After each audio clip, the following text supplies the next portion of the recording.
Now, I got to think about what I just saw for a minute. It's kind of very surprising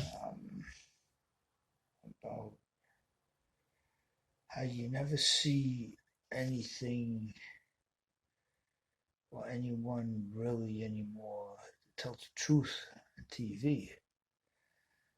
The person being interviewed might be telling the truth, but then the person editing and doing interviewing is really watching them. And it's very surprising. I remember the person said at the time, well, he wouldn't say anything. And then I saw this, and it was absolutely not true. But I don't know if the girl that I was trying to help who was on a witness protection program was not like a safe house or something like that, because of at the time they had skinned taxes so sharply and were ready to do away with Social Security and all that. I don't know if that's why, but that started, something happened. I always thought something happened in the early 50s, in the mid 60s, especially. I mean, other than war and all that, something happened in the personality of this society in those years, early 50s, mid 60s, especially, and then maybe late 60s, and then 1977, 4 years after the war ended, where all these different types of spiritual interests came into the country at once, converged, three of them. It's always in threes. And Toni Morrison said something that right after that this might be very controversial to say, but signs of it started cropping up just a few years after she said it. It was an increase in Nazism. Nazism started creeping up just after she had said that. And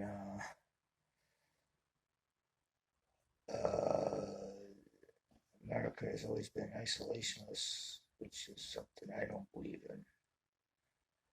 But there has to be a reason for that isolationism, and I think it might be the I don't know if in England the lights are the same, but I've heard of there's being no yellow light in some countries.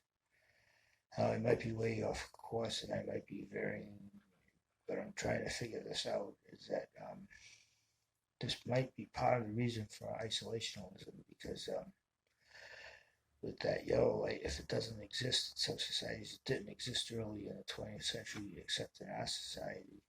You had that moment to slow down and put a pause in your thinking, and that could have made us different, and we come to a conscious where we have to think a lot about something before doing it. If that was true. And also we had the biggest expanse of land between when we discovered ourselves and the new land, and made it into something that it's supposed to be one people's at the expense of two other people, and the frontier, and it was the absolute epiphany or archetype of what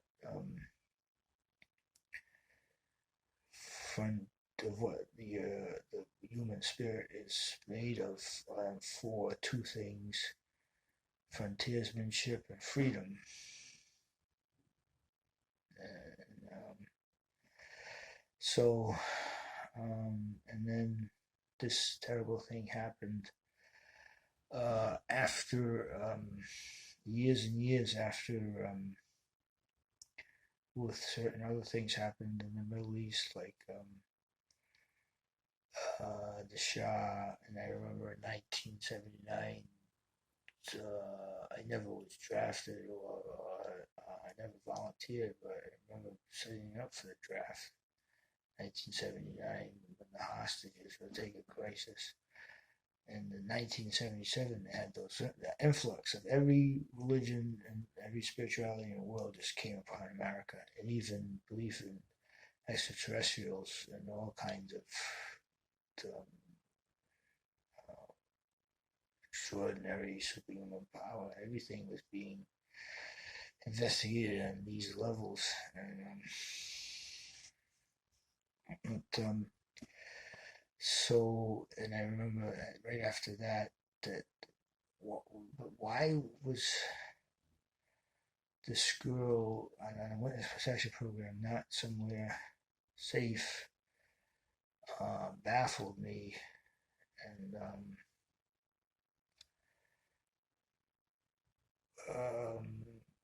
I could never figure it out. I could never, and I don't know if it had to do something with the tax cuts back then, the extremity of them, all in one area, basically more poor people. Um, but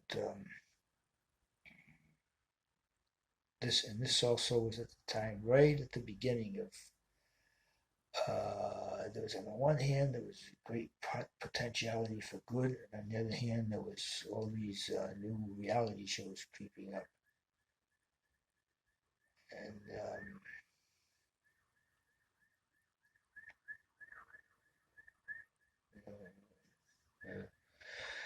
well, potentialities for um, um, danger to us creeping up in ways that most people weren't consciously aware of, and ways to through too much greed for money eat to the moral compass that began with Walmart. And but why were these people here?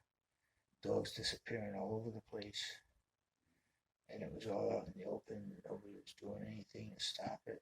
And then after I got out of the hospital, and I was telling all these people what I'd seen. I seen a grave in the woods, and possibly a grave in the woods, or unless it was a kiln or a trap for animals, which I doubt now that I seen Franklin's face on the news. Um, so out in the open, the 60-year-old man with these teenage girls over his apartment every single day, and I don't know, none of it, and his sister over there too, and the beagle. I mean, just the beagle he kept, and then um, and it happens in a cyclic way, and it happens in a way that goes on. And I just thought when I was watching the last episode where I saw it and how the interviewer, I don't know what he was doing, he was going an awful quick one on it because he said I couldn't get a word out of it, and then all of a sudden the guy's talking to him. But you never really know what's happening. It's impossible through TV and through editing. It's impossible to understand something. And then I thought, well, there's ways you could turn it to the better. When I was held up in Worcester Hospital for 8 months in agony with tardive dyskinesia, which is tormenting restlessness. I watch these movies now, and the what they call the I forget what they call it, the downtown. They call it downtown areas, places to eat and stuff, watch movies. And, the editing, the use of editing in movies, I thought if you did that in a certain way, you could help stroke victims. And I thought editing could actually be used for positive reasons. And I saw a movie a while back, and I wasn't sure if that was what they were doing.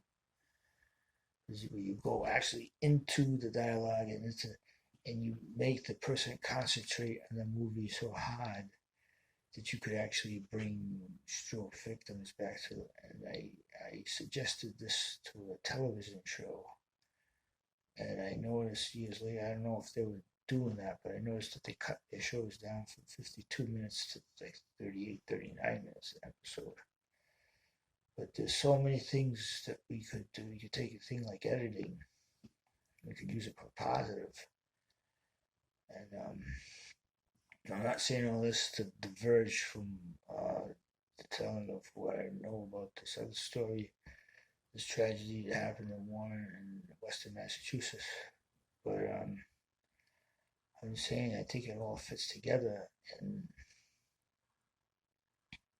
it's important to know what the truth is, and the only way you can know is to, I don't know, just not look in one area, and to realize there's perspective.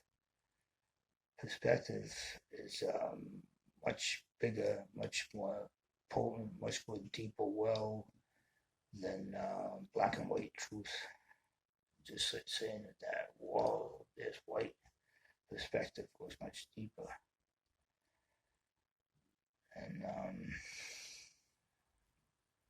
everywhere. Now I think I have to stop now.